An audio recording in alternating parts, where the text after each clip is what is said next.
প্রাথমিক বিদ্যালয় কেন শিক্ষার্থী ভর্তি হতে চাচ্ছে না? কেন অভিভাবকরা সরকারি প্রাথমিক বিদ্যালয়ে দেখলে মুখ ফিরিয়ে নিচ্ছে?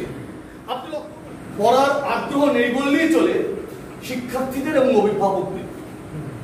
আমরা দেখেছি যে সরকার প্রাথমিক বিদ্যালয়ের শিক্ষার মান উন্নয়নে এমন কোনো অর্থ বরাদ্দ নেই, শিক্ষকদের প্রণোদনা নেই যা সরকার করছে না। তারপরও প্রাথমিক বিদ্যালয় কেন শিক্ষার্থী ভর্তি হতে চাচ্ছে না? কেন অভিভাবকরা সরকারি প্রাথমিক বিদ্যালয়ে দেখলে মুখ ফিরিয়ে নিচ্ছে? আপনি লক্ষ্য করেন শরণখোলা উপজেলায় যে কয়টি কিন্ডার গার্ডেন আছে, বেসরকারি শিক্ষা প্রতিষ্ঠান আছে, সেখানে ভর্তির জন্য মনে হয় যেন প্রতিযোগিতা লেগে যায়।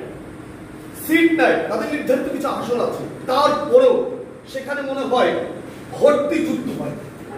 কোথায় সেই রাশিয়ার ইউক্রেন যুদ্ধ হয়? যুদ্ধ হয় সেই স্কুলে ভর্তি হওয়ার জন্য। কিন্তু প্রাথমিক বিদ্যালয় উচ্চ শিক্ষায় শিক্ষিত হয়েও সরকারের সর্বোচ্চ সুযোগ সুবিধা দেওয়া সত্ত্বেও আজকে সেখানে ছেলেমেয়েরা ভর্তি হয় না, অভিভাবকরা ভর্তি করে না। আমি লক্ষ্য করেছি স্যার, বাড়ির পাশে প্রাথমিক বিদ্যালয়, তার বাসা থেকে বের হতে মনে হয় 3 মিনিট সময় লাগে। সেখানে ভর্তি না করিয়ে তিনি এই শরণখোলায় প্রায় 20 কিলোমিটার পথ অতিক্রম করে তার সন্তানকে সেখানে পড়ায়। তো এটা আমাদের জন্য, আমি যদি একজন টিচার, আমি যদি একজন শিক্ষক, আপনাদের পেশা আমি নিয়োজিত, এটা আমার জন্য লজ্জাজনক, এটা আমার জন্য ব্যর্থতা। কেন আজকে একটা সরকারি প্রাথমিক বিদ্যালয়, এটা জুয়েল ভাই উচ্চ শিক্ষায় শিক্ষিত একজন ছেলে, এই যে বাসার স্যার উচ্চ শিক্ষায় শিক্ষিত একজন ছেলে, আচ্ছা সবাই ইউনিভার্সিটি থেকে পাশ করে এসে প্রাথমিক বিদ্যালয়ে তার চাকরি করছিলেন, তাহলে কেন আজকে প্রাথমিক বিদ্যালয়ে শিক্ষার্থী নেই? আপনি খোঁজ নেন। আমি লক্ষ্য করেছি আমার বাড়ির পাশে একটা স্কুল আছে শেরে বাংলা সরকারি প্রাথমিক বিদ্যালয়, আমি নামই মেনশন করলাম। সেই স্কুল থেকে রায়গা প্রপারে না, এখন রায়গা বাজারে না, সেখানে সব মিলিয়ে স্টুডেন্ট মনে হয়, সব মিলিয়ে মনে হয় 10-12 জন। আমি যদি ভুল তথ্য দিই আপনি অডিট করে দেখতে পারেন, অডিট করে আপনি দেখতে পারেন আমি ভুল তথ্য দিই। তাহলে এই প্রতিষ্ঠানে সরকার টাকা বরাদ্দ দিচ্ছে, তা মাধ্যমিক শিক্ষা প্রতিষ্ঠানের চেয়েও প্রাথমিক শিক্ষায় কি পরিমাণ টাকা দিচ্ছে স্যার? আপনি তো মাধ্যমিক প্রতিষ্ঠানের প্রধান শিক্ষক, আপনি এই বছরে কত বরাদ্দ পেয়েছেন? আর এই বছর প্রাথমিক বিদ্যালয়ে প্রধান শিক্ষক কত বরাদ্দ পেয়েছে? আমার কাছে তালিকা আছে। শুধুমাত্র সদিচ্ছা, শুধুমাত্র ইচ্ছার কারণে আজকে প্রাথমিক বিদ্যালয় মুখ থুবড়ে পড়ছে। তাই আপনাদের সদিচ্ছাই পারে আজকে প্রাথমিক বিদ্যালয়কে আবারও সুন্দর জায়গায় নিয়ে যেতে। এর জন্য কার্যকরী ভূমিকা গ্রহণ করতে হবে। আমাদের শিক্ষা কর্মকর্তা স্যার রয়েছেন, আমাদের ইন্সট্রাক্টর স্যার রয়েছেন, যেহেতু তিনি প্রশিক্ষণ দিয়ে থাকেন, সেই প্রশিক্ষণের মাধ্যমেও তিনি উদ্বুদ্ধ করে থাকেন। আজকে জাগরণী চক্র আজকে আমাদের শিক্ষার মান উন্নয়নের জন্য, লেখাপড়ার মান উন্নয়নের জন্য তারা কষ্ট করছে। কেন তারা কষ্ট করবেন? কেন? আমার এলাকার ছেলে মেয়ে মানুষ করাকে তাদের দায় ঠেকেছে? আপনারা একটু বলেন প্লিজ, কথা বলেন। দায় ঠেকেছে? তারা হাজার হাজার টাকা ব্যয় করে আজকে এইখানে যে আমরা কনফারেন্স রুমে আছি, আমাদের প্রত্যেকের জন্য এক একটা অনারিয়াম আছে, দুপুরে লাঞ্চ আছে, স্ন্যাক্স আছে। তাহলে এত টাকা ব্যয় করে আজকে তারা আমাদের শিক্ষার মান উন্নয়নে কাজ করছে।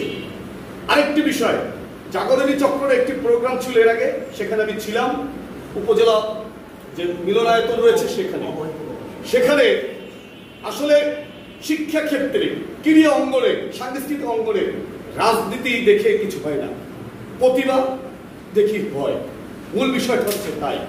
কিন্তু আমরা বিগত দিনে দেখেছি প্রতিভা তার মূল্যায়ন করা হয়নি, শুধুমাত্র রাজনৈতিক পরিচয়। যে কোনো কমিটি হোক, একটা টয়লেট করেছে, ওই টয়লেটের কমিটিতে সেই রাজনৈতিক ব্যক্তিদের নিয়েছে। আমরা সেই অবস্থার পরিবর্তন চাই। 5 আগস্টের পরে বৈষম্য বিরোধী ছাত্র আন্দোলন, তারা বৈষম্য দূর করার জন্য আন্দোলন করেছে। তাই আমি মনে করি জাগরণী চক্রের যে কমিটি রয়েছে, সেখানে যারা প্রতিভাবান, যারা আদর্শবান, যারা কাজ করতে চায়, যাদের আগ্রহ আছে শিক্ষা ব্যবস্থার উন্নয়নের জন্য, আপনারা তাদেরকে মূল্যায়ন করবেন।